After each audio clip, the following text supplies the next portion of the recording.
Hello and welcome to the Skullstorm Trophy Guide. This is the 13th successful run you're going to have to do in Kaycee's mod. We're going to pick the Mantis God and Ringworm starter deck. You have to pick all the challenges. You have to pick no fishhook, a 2-item backpack, price your pelts, no clover reroll, boss totem battles, 1 less number on your scale, no boss rare rewards, all battles are totems, both difficulty challenges, the annoying sigil on your starter deck, only 1 candle, aqua squirrels, and all grizzlies, and the new final boss at the end of the Leshy fight, the very final fight in the run. What the plan here is now, and what is a great way to play Kaycee's mod every single time, is you want to make use of the fair hand mechanic. What that basically is when you start every card battle, you will get 1 no-cost card, usually a squirrel, sometimes it could be a tadpole, bunny, bee, or Gek if you have those in your deck, and you will get at least one sacrifice card. If you only have one sacrifice card, you are guaranteed to get it every single time you play. So what we are trying to do is minimize the amount of other single sacrifice cards we're getting. The first card I picked here was the cockroach, which could show up in your hand to take the place of that single sacrifice card. Unfortunately, that is how the rule works, but we picked it because we want its sigil, and we're going to make a lot of use out of the cockroach and its unkillable ability. So if you notice here, I went to the fire to try to feed my ringworm to the survivors, and they didn't eat it. So what you can always do when it's successful to power up your card twice, you could back out and reload and pick a different card, and the same thing will happen. So we are putting on 2 more power points to our Mantis God because we know they didn't eat the ringworm. So every time we go to a fire, we're going to do that until they actually eat the ringworm. The reason for that is if you put a ringworm or an adder, the poisonous snake, onto the fire, and on the second attempt to power it up, the survivors eat it because they're very hungry, they're starving, they've been licking their lips every time you visit them. The next time you visit a fire, they will be gone, and you will be able to power up a card twice every single time you visit that event from then on out.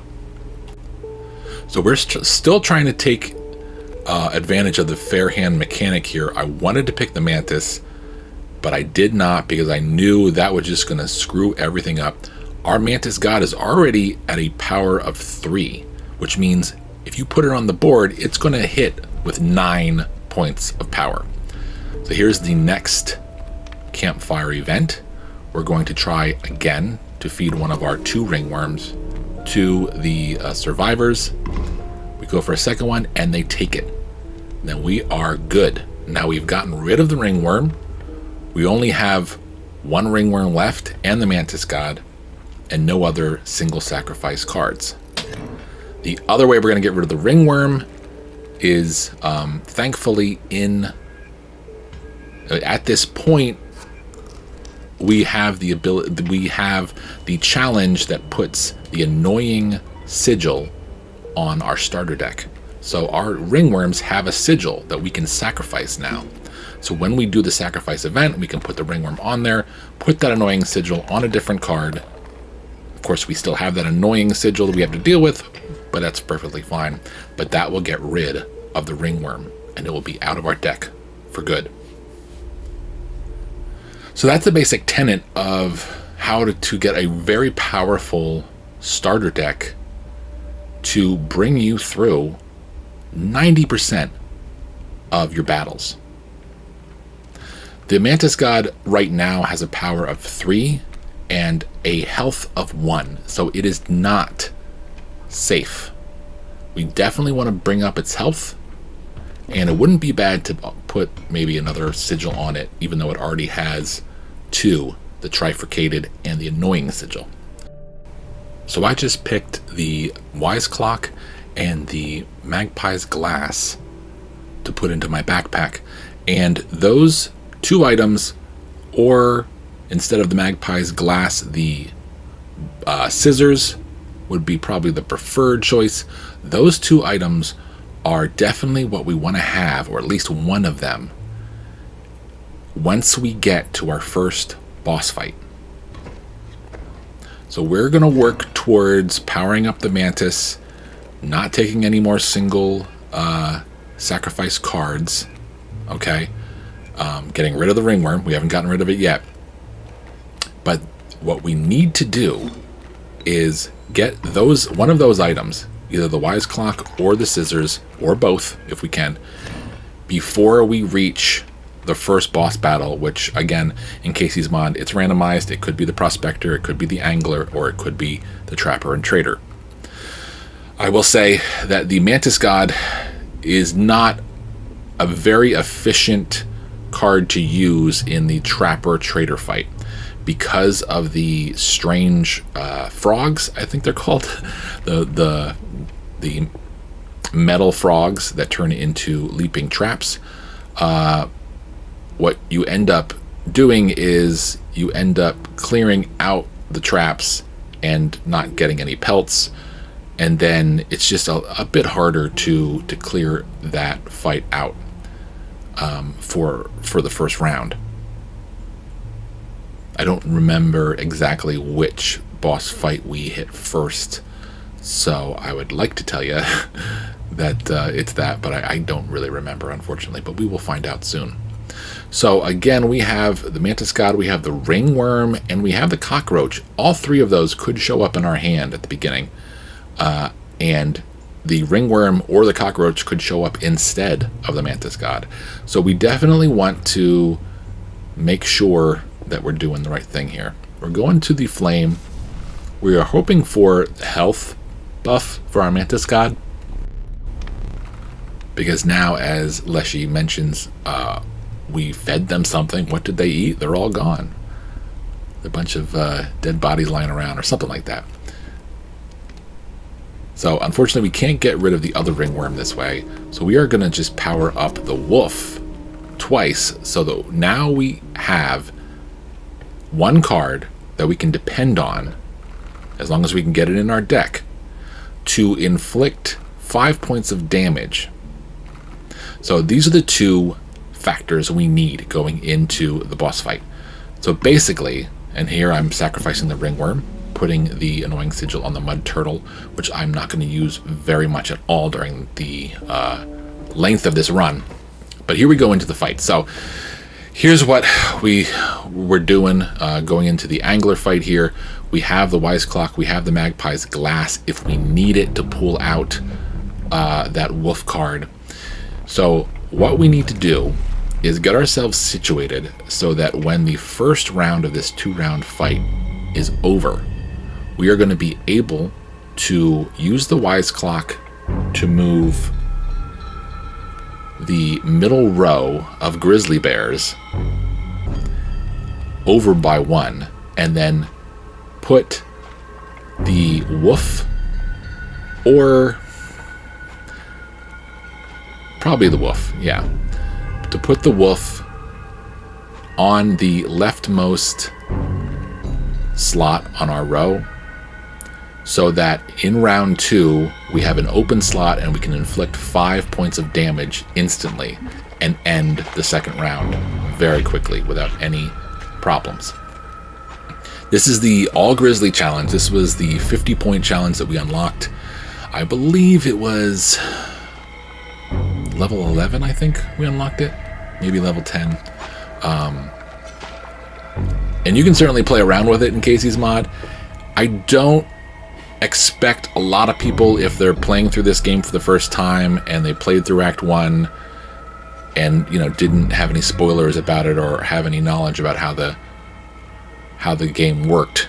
But basically, in Act 1, if you play too well and you get to, I think it's the second boss fight in your first run, because they haven't introduced half of the game mechanics yet, they basically do this to you in the second round of your second boss fight. So it would be the Angler, and this is what would happen. You would see 8 grizzlies with a power of 4 each and a health of 6. So in Act 1, you can't do anything about this. But here in Kaycee's mod, we know going into it we're going to come up against this, and we're going to see this 3 times in this run. And we have the Wise Clock, we're going to use it. We're going to make this work. We already used the Magpie's Glass so that the Wolf was in our deck. So all we need to do is set things up. So we move all the cards clockwise with the Wise Clock. That's why it's called that. We have a slot open in the middle left spot. We put our wolf down that can inflict 5 points of damage. Also, with the Mantis God next to it, we're actually going to inflict 3 other points of damage, 3 extra points of damage. And I thought, hey, let's do what we can, but in the end it didn't matter. And that moves the scale far enough for what we need.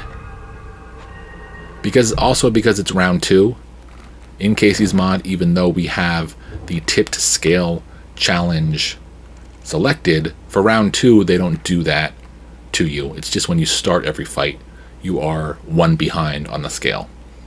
So 5 points of damage should be all you need, and that's how you make that work. And if you can make that happen for all 3 of the boss fights, you do not have to worry about it during the Leshy fight, then you will get through Skullstorm a lot easier than you might. If you are prepared for that specific thing to happen for the next 2 boss fights as well, then you should get through this without too many problems.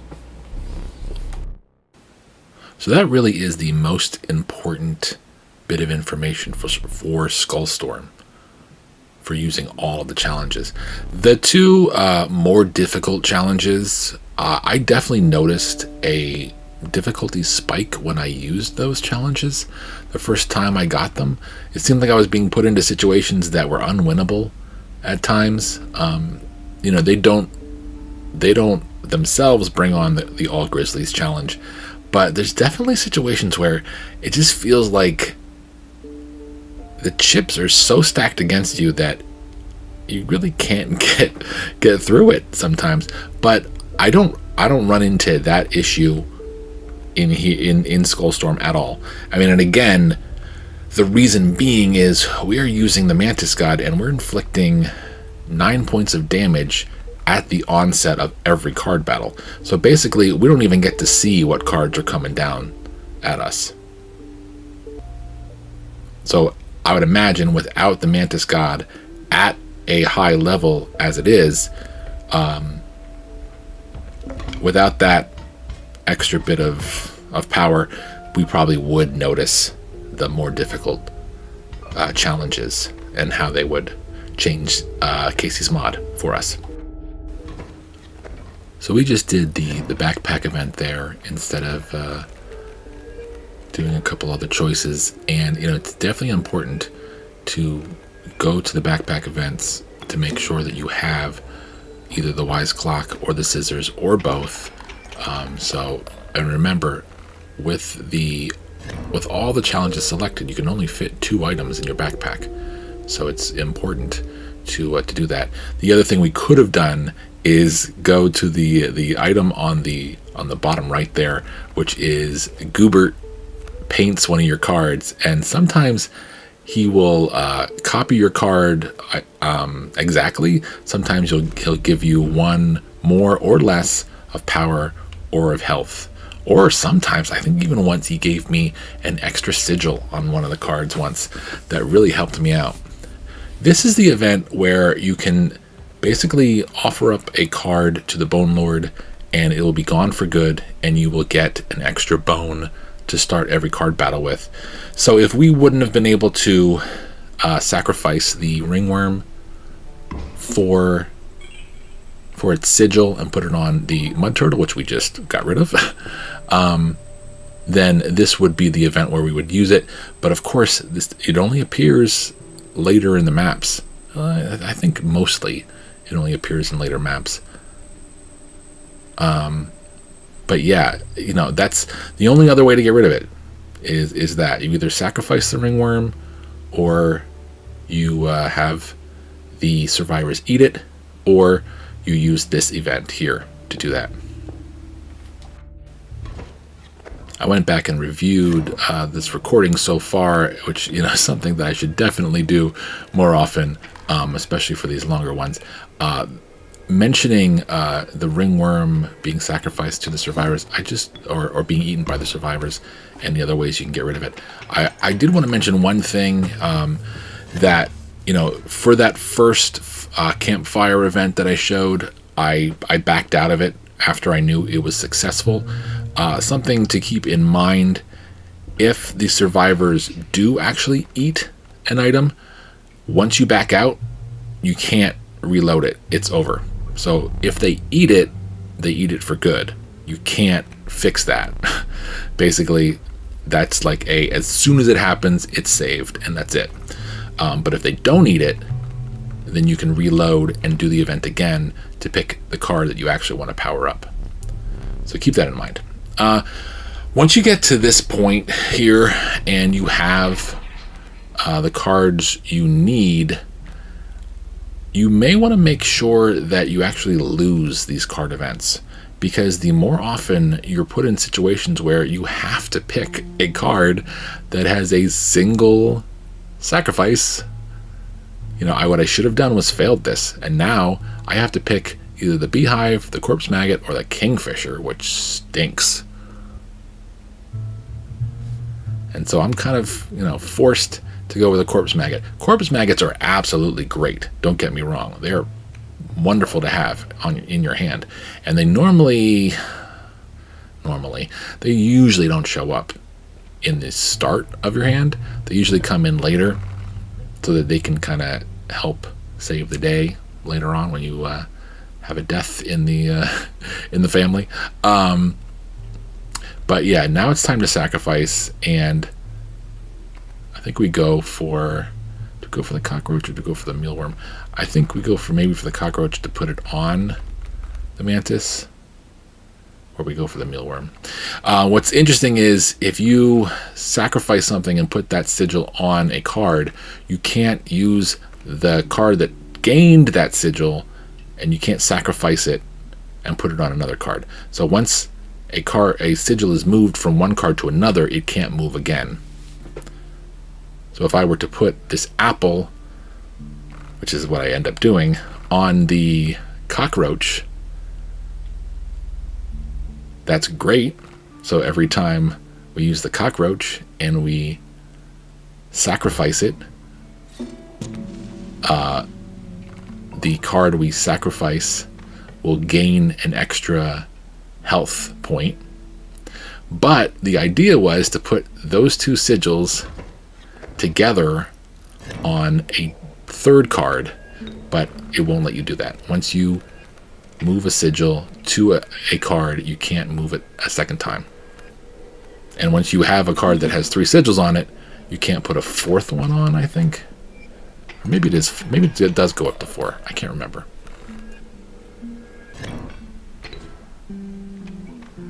See, we are breezing through a lot of these fights.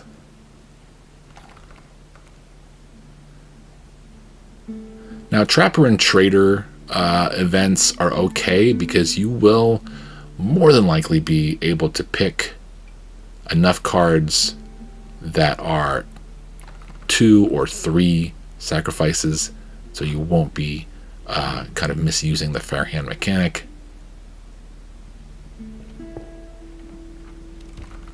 This is also, you know, if you're forced to, go for it, but you could end up with 3 1 sacrifice cards here, or a bone card. And again, we don't see it happen in this run very often at all. But I have a couple bone cards, and it is very, very likely that one of those could show up instead of the Mantis God, and we would be in a little bit of trouble. And, you know, what cards end up in your hand is pretty much predetermined before you go into the fight. So even if you reload the fight, basically hitting the start button and backing out to the menu and then going back into it by hitting continue, which is what we did at the beginning of this video during the campfire event, you will always, almost always, get the same cards given to you at the beginning of a battle, and every card that you pick out of your deck, the sequence that you pick them will remain constant. That does not change, even if you reload the battle from before you do it. It's possible maybe if you save scum and begin at, say, like the beginning of a map and get up to the boss and you don't like the hand that you have, if you go and reload your save from the cloud and play that entire map over again, by the time you get to the boss battle, it should be a different hand, because you're also probably going to make different choices and pick different cards, so it's probably going to affect what cards you have. So while I was blabbing away about the cards you get for battle and reloading to try to get different cards, I neglected to mention we stopped at the backpack event and we got a pack rat. You want to grab as many pack rats as you can during this run, because you want to reload. If you don't get the wise clock or scissors, you want to keep using items and using the pack rat to hopefully get one of those items. And then we came here to the sacrifice, and my plan was to at least attempt to sacrifice the cockroach with the apple sigil on it. I don't know if I was going to put it on anything or if I just wanted to check that it was sacrificeable, because the plan was to eventually hopefully get our hands on a black goat. Because what I did was I picked the moose buck a second time. So I want to visit the mycologist and combine those two moose bucks together so that I have a power of 6 and a health of, what does he have, 5? So I guess a power of 10? I'm sorry, a health of 10. And then I wanted to be sure that I had the ability to summon him right away, because he's a 3 sacrifice card. Of course, getting a black goat would make a whole new mess of problems, because the Mantis God would not necessarily be guaranteed to start every card battle. So I'm glad it didn't work in the end. So here we are, the same techniques as we did with the angler. I did forget to mention this. Basically, throughout your Skullstorm playthrough, you're gonna get, Leshy's gonna have red eyes. So basically, once the all grizzly challenge takes effect, he gets red eyes, and he keeps them for pretty much the rest of the game. So we just used the wise clock. We moved everything over. We don't have the magpie's glass, but we do have the wolf in our thing, and we're going to sacrifice the Mantis God. Probably the only time we ever do it. And just so we can get the wolf on there, because 3 points of damage would not be enough, and we would be in some major trouble. Again, no rare rewards after a boss fight. And we're moving on to the third map. We're moving quite efficiently here. So I'm not sure what's coming up here, but I did want to just make a couple other mentions about some of the things that kind of breezed past us on our way here. Some of the cards that we had the option of picking. The Red Heart card, which is one of the cards you unlock very late in Kaycee's mod. Probably one of the last few cards you unlock at maybe level 10, 11, or 12. I'm not a big fan of Red Heart. What Red Heart does, here we're visiting the backpack again. Oh, I guess we did. Oh, of course we used the items. We just got through the all grizzly challenge. Unfortunately, scissor or wise clock. That's a tough decision. So I think I go for, yep, I go for wise clock because we know that works. Scissors works great too, as long as you have a slot you can put the wolf down on, and then you can just pick whatever slot you are going to oppose. So you see the cockroach showed up, but the Mansit Scott also showed up, so we got lucky there. Yeah, I mean, you're not seeing it a lot in this run, which is kind of extraordinary, but those bone cards basically, even though it's obvious you're not going to have 4 bones to start, but sometimes they do that. The other thing I wanted to mention after I talk about Red Heart, because I didn't talk about Red Heart, so we will put a pin in that. Let's talk about Red Heart. Red Heart, it gets its power level based on how many sacrifices you make for that turn. It is a 2 sacrifice card, so essentially if all you're doing is sacrificing 2 squirrels or 2 cards so that you can play the Red Heart, then it will have a power of 2. And then the next turn, if you don't make any sacrifices, it has a power of 0. So it is very rare that you're going to have a lot of sacrifices.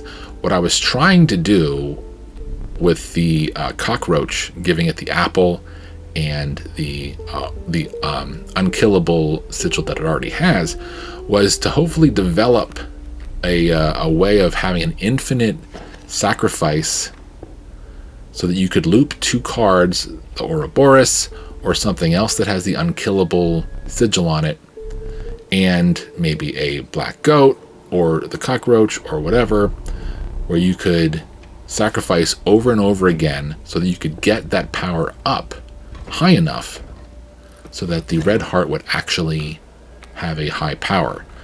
So I was going to attempt it in this run. Of course, we didn't pick the Red Heart in the very beginning of the run, thank goodness, because it would have been kind of a pain in the butt to use.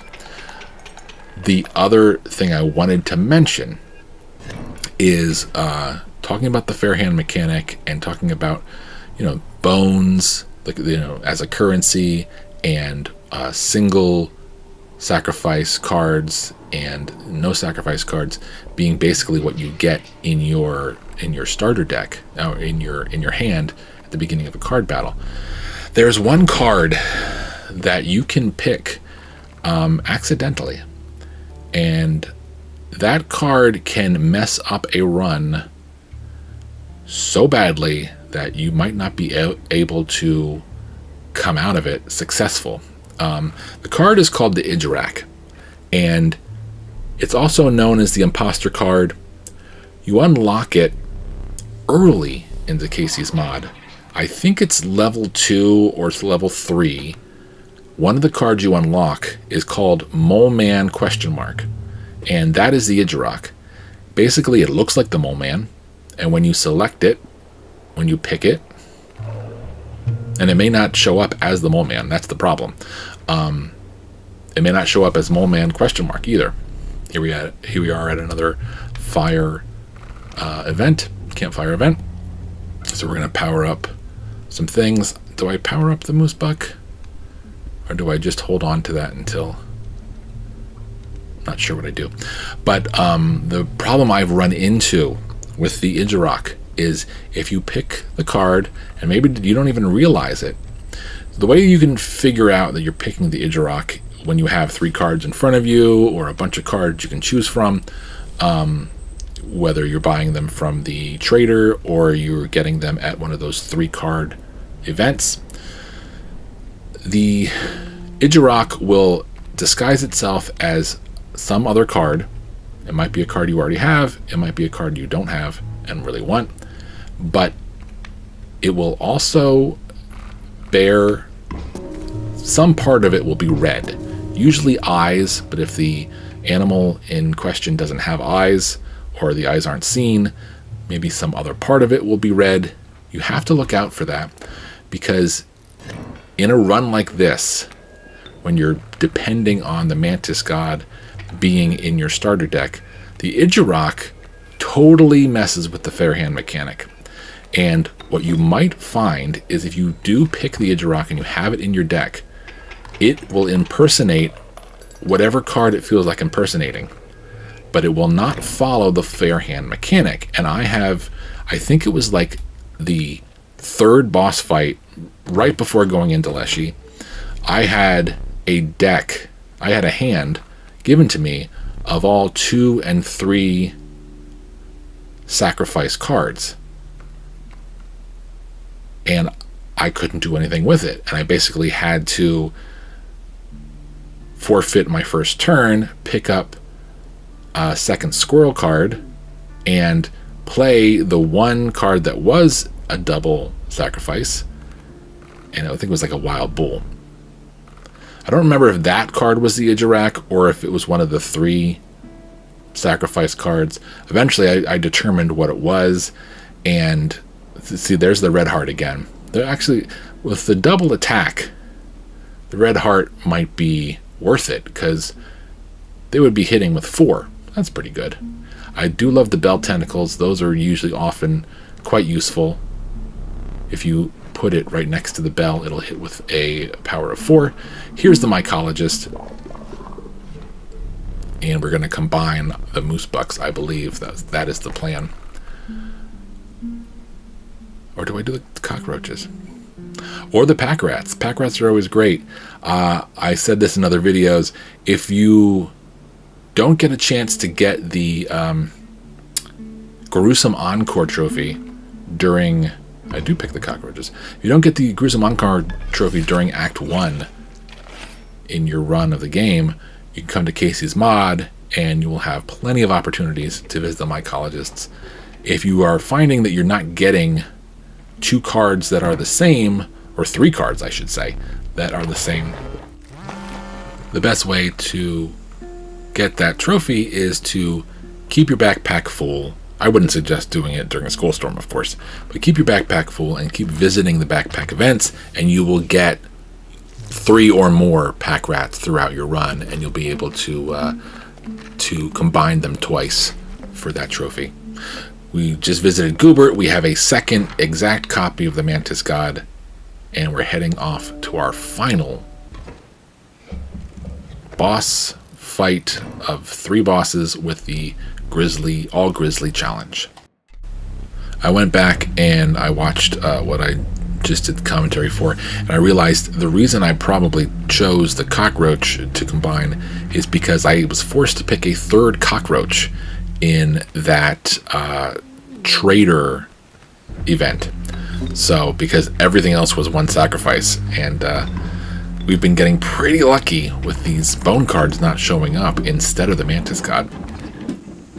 As I mentioned, the Mantis God not good for this event, and I'm not gonna lie to you, this fight was done a couple times, and this is the successful run. So you can imagine I probably had to play this quite a few times before I got it to work. But it's also part of the reason why we made a copy of the Mantis God, because we're going to be able to utilize that, hopefully, in this fight. We're going to do the pack rat, so we can get 1 more item. We're going to use the frozen possum. Anything that just helps with the defense, especially against these guys that are going to inflict even 1 point of damage. The best way to handle this part of the fight is, you know, you can get rid of the strange frogs and turn them into leaping traps, and then you can stop. So I could sacrifice the pack rat right here instead of having it spring the trap, and then there'll be a wall of leaping traps that I could just let sit there while I gather cards together. That's probably what I should have done, but I didn't. Silly me. I don't think I had the opportunity to make a sacrifice there. Maybe I should have done that. But if I would have put the wild bull down, it would have given me the same kind of situation where I would have had to put it somewhere. And that somewhere would have been one of these leaping traps, which would have sprung the trap. But here we go. We have the second Mantis God. So we are almost good. Because I don't want to play it just yet. I want to let the wild bull do its thing. I have a possum, which I can now use. We're not hurting too bad. We got 3 more hits we can take. Oh, well, 2 more hits we can take before we are in danger of losing. I'm trying to get to the point where it's just the leaping traps and there's nothing else threatening us. So I want to kind of build up my deck here, put stuff in my hand.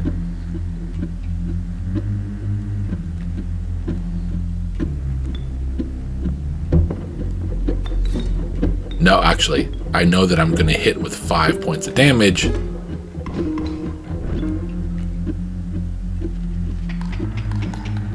Which is not enough. It's still not enough. Here's a red heart. And again, what we want to make sure is we do not push ourselves into round 2. We need the wolf or the moose buck and the Mantis God, which we now have used both Mantis Gods. So I'm not entirely sure how we're going to get out of this. I honestly can't remember how this worked out. I think the only recourse I had was to kind of go into it with, you know, guns blazing, but not necessarily a guaranteed win. So here we are. Oh, that's what happens. Right. So the red heart, see how the red heart is so useless when there's no sacrifices being made? The red heart's going to move back and forth and not inflict any damage. So it gives us a chance to build our deck.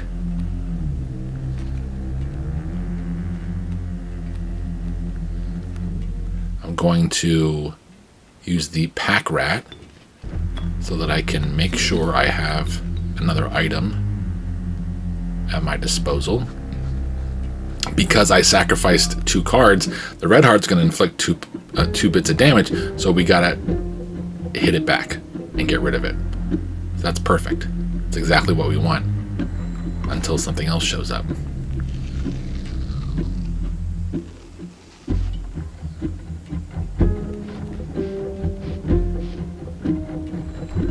So it's always a question of, do we pick a squirrel or do we see what the next card is?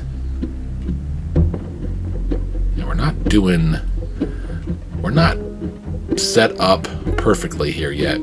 We do have the wise clock, so we will be able to open up a slot, but we don't have a guaranteed card that's going to help us get 5 points of damage when we need it. If you can't get 5 or more points of damage, then you're going to be in trouble. And here we go. Anyway, we got the pack rat sitting in slot 2, which is not ideal. We get the magpie, so we get super lucky with that. That magpie was something we picked, I think in the last map. It was definitely, no, I'm sorry, it was on this map. It was map 3. We picked it fairly recently, actually, now that I'm thinking about it. We picked at the same time we picked up the red heart and the third cockroach, I believe. Maybe it was a little earlier than that. But that perfectly sets us up. We get to sacrifice the pack rat and the squirrel that we already have down there. And we're going to use the second squirrel that we have in our pack. We're going to operate the wise clock, put the squirrel down, and sacrifice the magpie, which got us the card we needed, and the squirrel, to get 5 points of damage right in that spot. And boy, did we get lucky. Because if that magpie wouldn't have shown up, that would have been the end of it. That would have been the end of it. There's no way we would have been able to successfully win this battle, I think. I mean, the grizzly would have inflicted 5 points of damage, 4 points of damage and it would have been just back and forth, and we would have had to do some pretty magical things. We definitely would have had to kind of use our brain and be a little flexible with the cards we had in our deck in order to get out of that without getting the wolf. I realized watching that back is the other point to keep in mind, especially, well, I mean, with most of these boss fights, the prospector and the angler both have their kind of tricks in the first round, and then the second round is pretty much the same thing. With the trapper trader, the first half of that fight, you want to get the pelts so that you can buy out all of your opponent's cards. But with the All Grizzly challenge, that's not going to happen. Okay, you're not going to be using those pelts for anything. So trying to get your cards trapped by those leaping traps, it's not worth it. It's not worth it. So here we are heading into the final fight. It's no longer Leshy. It's only Royal. Royal is our friend that we met in Act 2, one of the 3 skeletons that are in the Temple of the Dead. He is the one that's, I believe, he's like top right of the room. Yeah, I think so. Because the guy that gets eaten by a dog, that's not him, right? That's I'm gonna say the other guy's name is Sawyer. Sawyer is the one who's eaten by a dog, right? I don't know. It's not important, but one of the, yeah, because Royal dies of scurvy because he's a pirate, obviously. That's what pirates do. So they added Royal last into Kaycee's mod. It was one of the last updates they did in the PC version of this game before it came to PlayStation. And this fight is so much fun. It's a lot like the Leshy fight with the moon, but the final round is twice as hard, I would say. You'll see in a minute. This is an unsuccessful run. I'm going to pretty much die and then reload the fight because this is my very first time ever going up against Royal. So I wanted to just kind of get an idea of what I was in for. If you notice where those 2 targets are, they're always going to be on your second slot and the far left slot of the middle row. And then there's going to be a second set of targets that are going to fall on your first slot and the last slot of row 2. So as you are preparing for this fight, you might not want to put your Mantis God on either the first or second slot. If you leave it on the third slot, then it will be safe from any damage. But that's where those 4 targets are going to be. Obviously, the middle slot, who cares? He even gets rid of his 2 swarmy mole man compadres. So we did lose our 1 Mantis God. We're going to put the other Mantis God in and make it work from then on out. But we are not going to be successful in the round 3. So here's our first look at round 3 versus Royal. And like with Leshy and the Moon, we had 40 points of health and 1 damage. We now get, here it comes, slowly and surely. We get smacked by the boat. The Limoncello has come to attack us. We have, our Mantis God has an annoying sigil because it was given that because the starter deck. So Royal's gonna, or the Limoncello, I should say, is gonna hit us with 3 points of damage every time. So it's gonna be a bit harder to get through this. and we don't succeed, like I said, you're gonna see me restart this fight. Also, we never got a chance to increase the Mantis God's health. I didn't realize that. Oh my goodness. We got through this entire Skull Storm using a Mantis God that had 5 attack power and only 1 point of health. I gotta say, that definitely shows how useful this trifurcated 15-point damage card can do. And also, why it didn't survive that Trapper Trader fight. So this is part of what happens with the Limoncello fight. The skeleton crew, for some reason, falls off the boat and helps you. So that's something that happens. So that wasn't working in my favor. So we're going to restart the fight. This, again, you can do this at any point you're playing.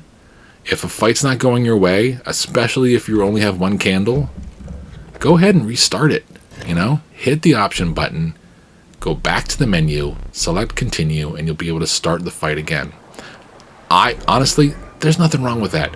You're watching a trophy guide video on how to get through the most difficult part of Inscryption.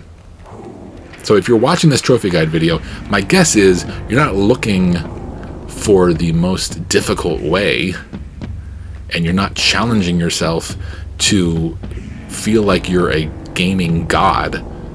You're here to figure out how to get through this thing, and that's what I'm here to tell you. Do not be afraid to use your cloud save if you are playing on a main account and you have you know, PlayStation Plus, and you can save you can stop at any point. I wouldn't necessarily do it mid card battle, but you can stop at any point and back out of the game and save your game to the cloud, and then come back to that save point if you mess up. If you lose a card to a campfire, if you make some bad choices, if you pick some cards and screw everything up, whatever, you can always reload from your save, from your cloud save. The same thing goes when you're playing Kaycee's mod, or even Act 1 or Act 3. There's really no reason to do it in Act 2 because there is no failure state, really. If at any point in the card battle it doesn't go your way, you can always reload and play that card battle again. Sometimes I use it to figure out what the sequence of cards I'm going to get are going to be, and what cards they're going to play against me. So do not be afraid to use that to your advantage, because that is always there for you. But like I said, the only thing you can't reload is if you go to a campfire and the survivors decide to eat one of your cards because you powered it up twice. Once you hit the option button and you back out and hit continue, you will find that that event is over and you can no longer recover that card that got eaten. That's the one time. I've used that method quite a lot. It's the one time, the only time I found that happens. So we are back in the Limoncello fight here.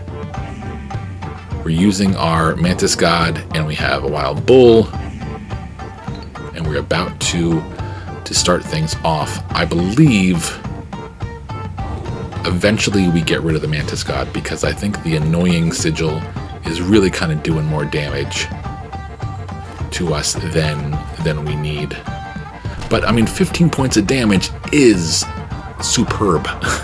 I mean, if you're going to inflict 15 points of damage every single turn, why not, right? Why not? So the one thing we did do is we used the magical bleach, and that means it's only going to inflict those 3 points of damage to one of the cards, and it's going to be the first card. So the card that's on the left slot is going to take that damage. That means the Mole Man is now gone because it had 3 points of health left.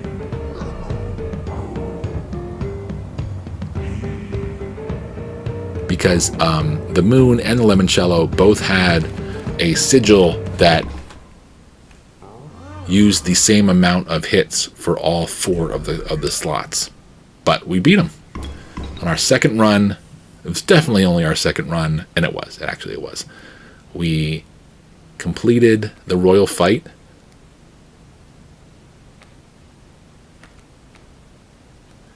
And of course, why not? We're going to load up whatever cards we can here so we can get a big, massive overkill, which is completely unnecessary because we don't get any bones or teeth for it. We don't get anything extra for the overkill. No foils. This is an Act 2. And that is Royal bested. That is Skullstorm completed. And that is the official ending of Inscryption. I believe I removed the final log entry here. You are going to see most of the credits. I think we're going to get through the little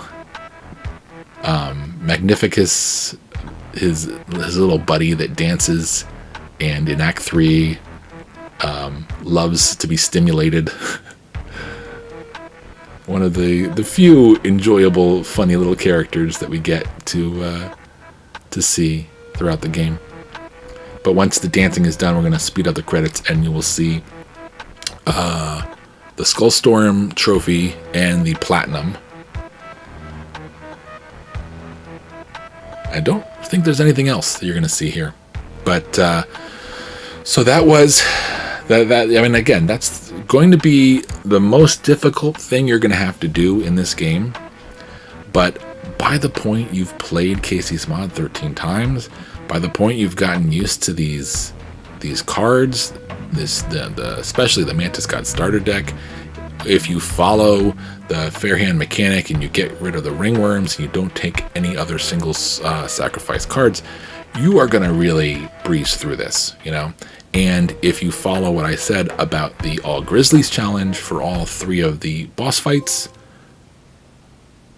there's Skullstorm. Unfortunately, because the trophy was on the entry, I had to keep it on there. I apologize. Hopefully that's not spoiling anything for you. But there is a little blurb from Kaycee that gives you a little bit more lore every time you complete one of these levels. So that was our 13th run done. We got Skullstorm, and we also got Hey There Card Gamers, the platinum for Inscryption. I hope this long trophy guide helped you. Hope you enjoyed this game. Take care.